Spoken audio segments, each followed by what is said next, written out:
Bonsoir à tous, il est 19h30 sur la chaîne toujours proche des populations. Bienvenue dans votre journal, voici les titres de ce samedi 4 novembre 2023. L'escale 225 nous fera découvrir la célébration de l'Abissa à Tiapoum dans le sud-est de la Côte d'Ivoire. Nos reporters se sont intéressés à la journée du roi, un véritable moment de convivialité et de cohésion.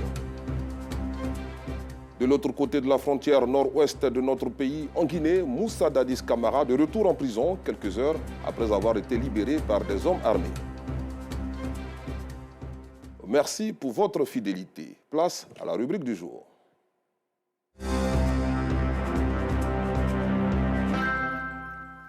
Direction Tiapoum, chef-lieu du royaume des Adouvlais, Soyé, où l'Abissa a été célébré pendant 15 jours pour marquer la fin de l'année.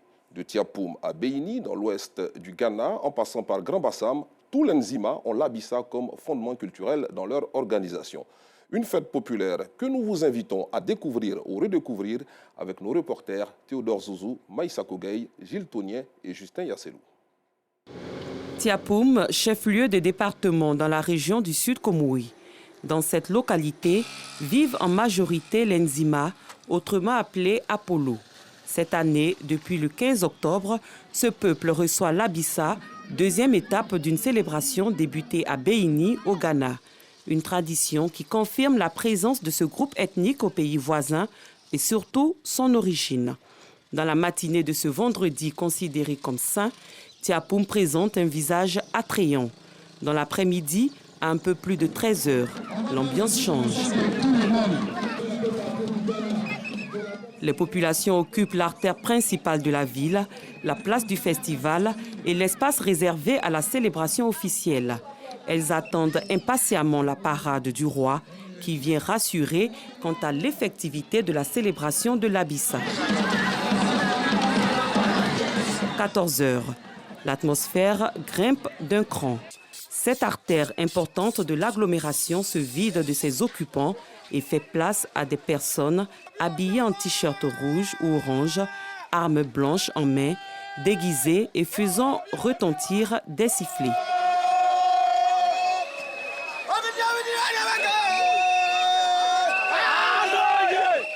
Ce sont des guerriers.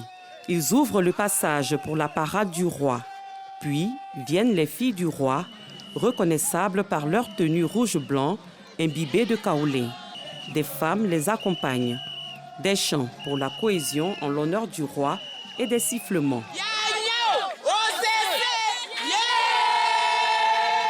Sous un parasol particulier, celui qui conduit le royaume est visible. Il est porté par des valets en uniforme dans cette chaise royale conçue pour la circonstance avec la présence d'une fillette, parée à l'image de Sa Majesté. Cette petite fille caractérise la pureté du trône.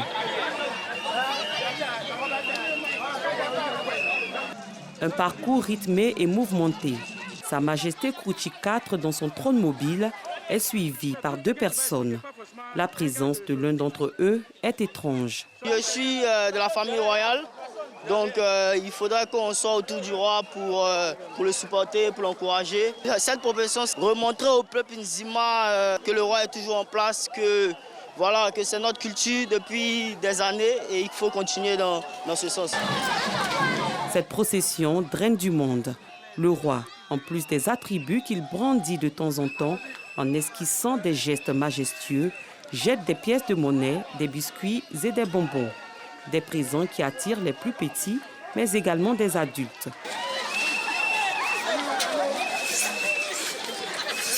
Ils sont offerts par le roi et apporteraient le bonheur, la prospérité et la santé. Les guerriers, eux, ne se font pas prier. Leurs armes sont utilisées pour intimider. Notre rôle, c'est pour protéger le roi, assurer sa sécurité. Il ne faut pas que les enfants vont nous amener pour faire tomber le roi. C'est à cause de ça qu'on charge les enfants. Quand tu aimes les enfants, tu es roi, tu aimes tout le monde. Donc, avant de te charger, tu es obligé de jeter les jetons, comme ça, bonbons, pour donner les enfants. Le parcours se termine à la place où les tambouriniers de l'Abissa font preuve de hardiesse. Le roi et sa fillette ne peuvent se passer de danser en faisant le tour.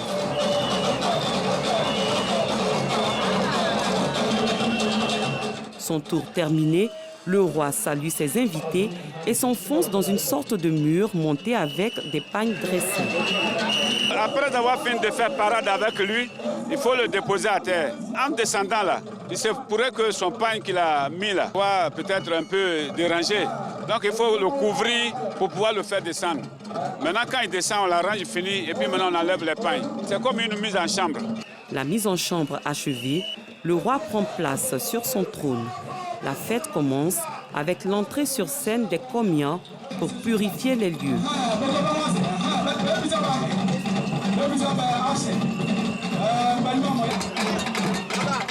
Leur danse amène cette octogénaire, pionnière du Komian, à exécuter des pas.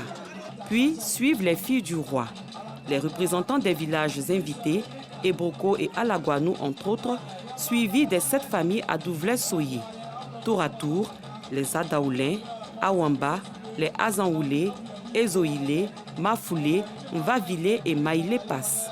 Nous sommes à l'Omba de Grand Bassin. On est venu soutenir les Alomba qui sont ici. Cette célébration du vivre ensemble réjouit les organisateurs. Nous voulons pérenniser notre Abissa. L'Abissa, c'est le seul patrimoine culturel Nzima qui existe encore en Côte d'Ivoire. Donc nous faisons tout notre possible pour pouvoir faire exister notre Abissa, qui est notre patrimoine. Et l'Abissa est un facteur de cohésion, de rassemblement autour de sa majesté. Arrive alors le moment le plus attendu, la critique sociale pour décrier les faits qui entravent la cohésion du royaume. Un moment important pour laver le linge sale et qui va jusqu'à la tombée de la nuit. Nous avons reproché au chef de mieux voir son gouvernement, ceux à qui il communique, et de se rallier au chef de Ndjemé pour que le royaume à Douvlé puisse aller de l'avant. Parce qu'aujourd'hui, le royaume appartient à Tchapoum. Mais l'origine même de la Douvlé vient de Ndjemé. Donc s'il est sur le trône aujourd'hui à Tchapoum, il doit se rallier à son frère de Ndjemé pour qu'ensemble, ils puissent diriger le royaume à Douvlé. Au nombre des participants, des autorités traditionnelles, un ministre ghanéen et les autorités administratives de Tchapoum. Chez nous, au pays Bété, le chef et les chefs, mais ce n'est pas comme le pays du Sud. Vraiment, un roi, on choisit un jour pour lui faire tous les critiques. Ça, je n'ai jamais vu chez nous. We came here to celebrate. Je suis venu ici sur l'invitation de Sa Majesté Kourouti IV, juste pour sceller l'union entre tous les peuples nzima de Côte d'Ivoire et du Ghana. Nous sommes fiers vraiment d'avoir été invités ici. Ça prouve que les Nzima, il n'y a pas de différence entre ceux du Ghana et ceux de la Côte d'Ivoire. Le peuple à Douvlé est une communauté qui a des valeurs. Et ces moments-là sont faits pour que ce peuple se reconnaisse une fois l'an, passe en revue les manquements et puis les corriger et aller de l'avant. Donc c'est un peuple qu'il faut encourager à mieux s'organiser afin qu'ils servent d'exemple aux autres peuples de Côte d'Ivoire. Après le départ du roi pour son palais, place au bal poussière. Je ne suis pas de Tchapoum, mais je me réjouis de voir les danses traditionnelles et tout. Yes, I'm very happy to be here. Je viens du Ghana, c'est ma première fois d'être là. Je suis très émerveillée. C'est tellement au top, c'est merveilleux, c'est beau. Cette manifestation populaire se poursuit jusque tard dans la nuit.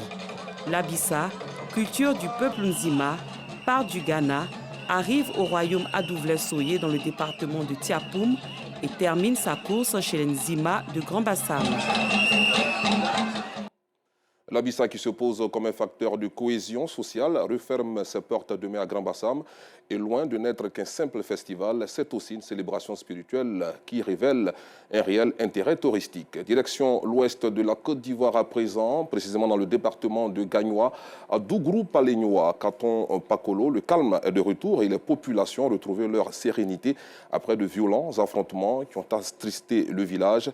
Les victimes et les parents des personnes décédées suite à cet incident ont récemment reçu la visite de compassion et de soutien d'une délégation du Conseil régional du Go. Des précisions avec Godefroy Okambawa.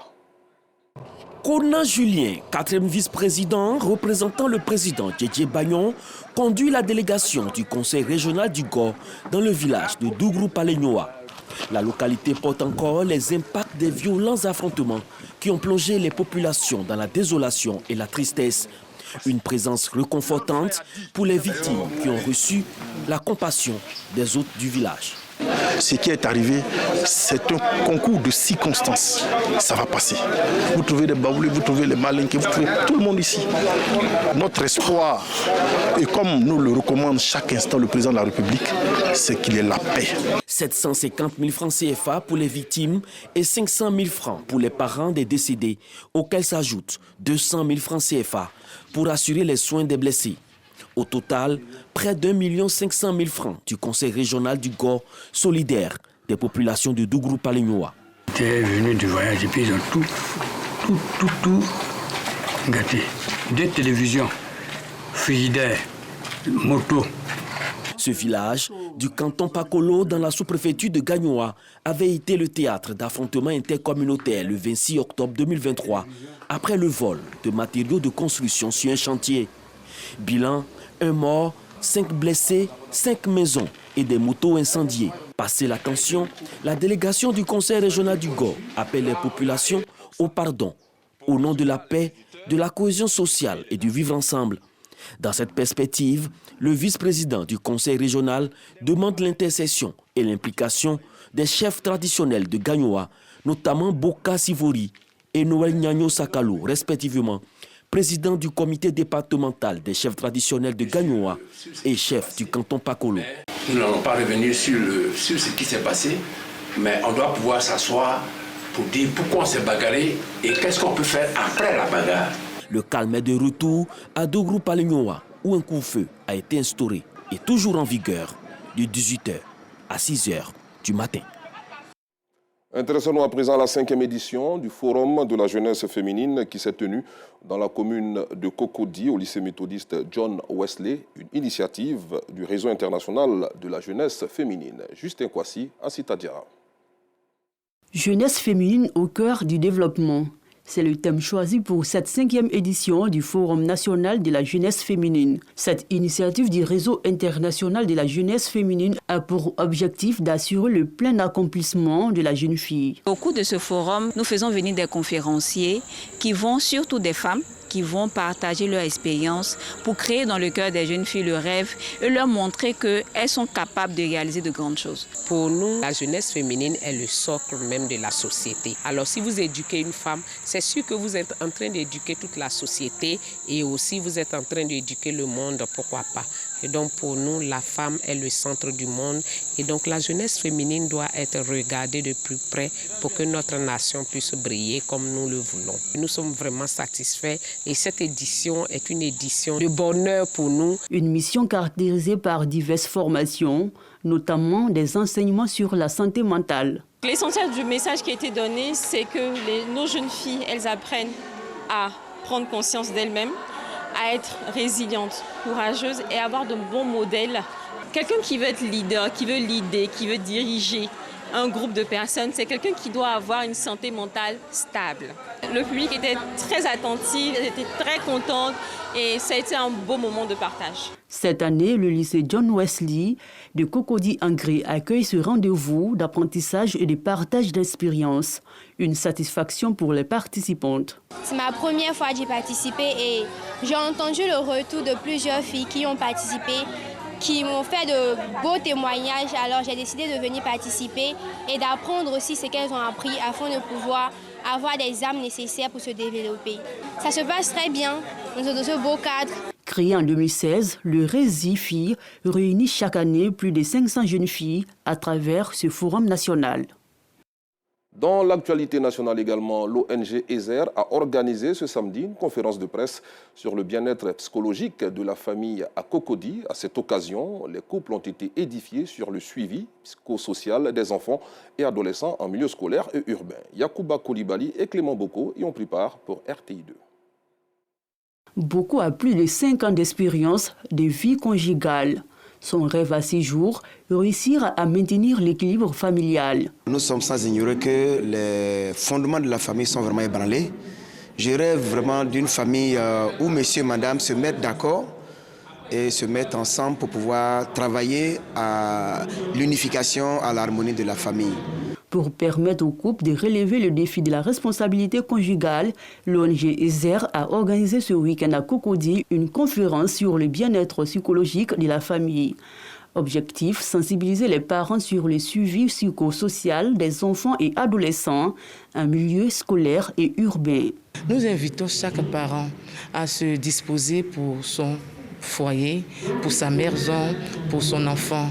Parce qu'il faut dire qu'un parent qui se dispose pour son enfant ou son époux, ça crée l'harmonie ou le bien-être psychologique, on ne fera plus d'efforts. Mais lorsque un parent se désintéresse à sa famille, ça crée toujours des problèmes. Une initiative qui ne laisse pas les participants indifférents. L'initiative est très louable. Le thème est tellement d'actualité et important que je suis vraiment heureux. Les familles recomposées, il y en a toujours, mais il faut pouvoir faire une très bonne gestion de cette famille recomposée pour que la cellule familiale puisse s'accroître de façon aisée. Parce que si la famille recomposée n'est pas bien gérée, ça peut entraîner tout ce que vous avez entendu, l'alcoolisme, la toxicomanie, les enfants délinquants. C'est une très belle initiative parce que la famille, dans le socle de la société, si chacun de nous s'y met pour aider chaque membre, chaque acteur de la famille en tant que parent ou enfant à mieux se sentir dans la famille, je crois que notre société peut mieux évoluer et on peut apporter de bonnes choses dans la société. Ce rendez-vous a enregistré la récompense des couples réputés comme des modèles à copier. Rappelons qu'un environnement familial stable et équilibré joue un rôle primordial dans le développement de la famille, tant au niveau émotionnel que social. Ouvrons le chapitre sport de cette édition à Tafiré, dans la région du Hambol, où le Webele Festival bat son plein en ce moment.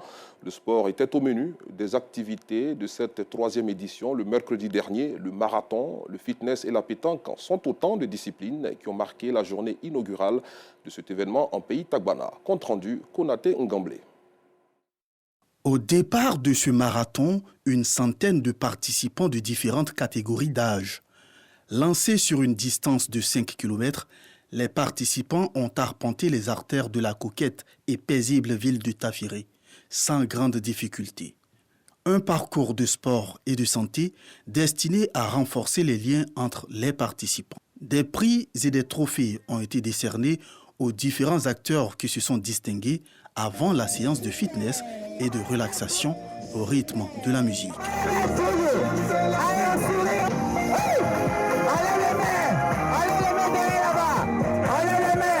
À 200 mètres de là, la place Wombele, spécialement aménagée pour l'occasion, accueillait les boulistes venus de l'ensemble du territoire national. Dago Élysée, Touali Bonaventure, Salif Kourouma ou encore le champion du monde Niaoré Herman Romario. Ils étaient nombreux, les grands noms de la pétanque ivoirienne, organisés en série doublette, à s'affronter sur les différents terrains. De belles empoignades placées sous le sceau des retrouvailles et de la cohésion entre les boulistes. Nous sommes des férus de sport à Tafiré, notamment le fitness, la pétanque, le maracana, le motocross. Donc pour nous, c'est des sports qui touchent une grande frange de la population. Merci à tous les boulistes, à tous les pétanquistes qui sont venus de tous les 4 coins de la Côte d'Ivoire. L'important est de participer. Ce n'est pas le gagnant qui va compter. Après le lancer de bouchons effectué par le promoteur du Wombele Festival, Ousmane Koulibaly, venu communier avec les 65 doulettes en compétition, c'est parti pour les phases éliminatoires. Si certains ont brillé, d'autres sont sortis prématurément de la compétition, à l'image de Touali Bonaventure et Orega Mathieu, récemment champion de Côte d'Ivoire, série doublette. Après 10 heures de compétition, la doublette Diabaté Bamori de Kamunokro de Boaké a rendez-vous à la tombée de la nuit avec le duo Richemont Orega Bouddha Adama, sociétaire de KSK Pétanque Club de Cocody. Une finale vite maîtrisée par Boaké qui l'emporte aisément 11-1 en 50 minutes de jeu. À l'heure des récompenses, les 32 premiers au classement général ont été récompensés avant que Kamunokro de Boaké ne reçoive le trophée de vainqueur des mains du maire de Tafiré, Charles Sanga, un trophée des médailles, plus une enveloppe d'une valeur de 300 000 francs CFA. Au regard de l'enthousiasme des boulistes et leur attitude positive, le rendez-vous de Tafiré a été un succès. Rendez-vous est pris l'année prochaine pour une autre édition. Comme annoncé en titre en Guinée, l'ancien chef de la junte Moussa Dadis Camara, sorti de prison ce matin par un commando lourdement armé, a été repris et remis derrière les barreaux, ont indiqué l'armée et son avocat. Il a été retrouvé sain et sauf et reconduit en prison, selon le directeur de l'information des armées, Assouman Toumani Camara, sans préciser les circonstances de sa capture. Et puis la crise entre Israël et le Hamas, toujours à la une de l'actualité internationale. Le ministère de la Santé du gouvernement du Hamas a annoncé ce samedi qu'au moins 15 personnes avaient été tuées dans le bombardement israélien d'une école de l'ONU accueillant des milliers de déplacés dans un camp de réfugiés du nord de la bande de Gaza. L'agence de l'ONU a confirmé qu'une frappe avait visé la cour de l'école où des familles déplacées étaient installées sous des tentes. Des enfants se trouvent parmi les morts, selon Juliette Touma, porte-parole des Nations Unies. Fin de cette édition. Merci de l'avoir suivi. Bon week-end sur RTI2.